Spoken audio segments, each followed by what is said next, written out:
苗栗通霄镇白沙屯拱天宫妈祖徒步进香即将在2019年4月份出发，不管是出巡或是进香，总会吸引大批信众跟随。已有200多年历史，参加的信众一年比一年多，而且神教队伍没有固定路线，一切都随着白沙屯妈祖旨意前进。进香期间难以解释的神迹不少。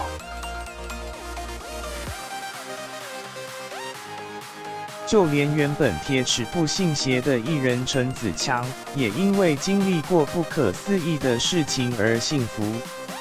根据三立新闻网报道，陈子强原本一向铁齿，因为发生一些不可思议的小故事，而开始对妈祖产生信服的感觉，而后几乎年年参与白沙屯妈祖进香活动。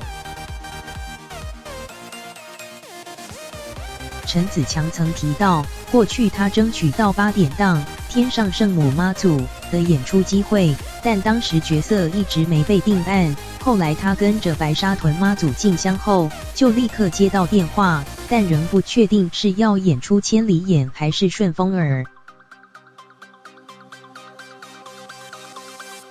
没想到，神奇的是他进到庙里，先拜了千里眼，再拜顺风耳。果然立刻接到确定要他演出千里眼的电话，让他直呼神奇。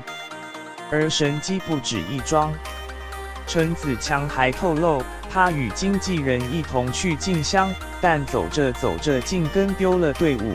当时他心想，我演过千里眼，让我来带路，果真感应到正确方向。途中还遇到3个神秘的老阿婆指引，最后也回到进香队伍。诸多难以解释的事，让他就此对妈祖深信不疑，成为虔诚信徒。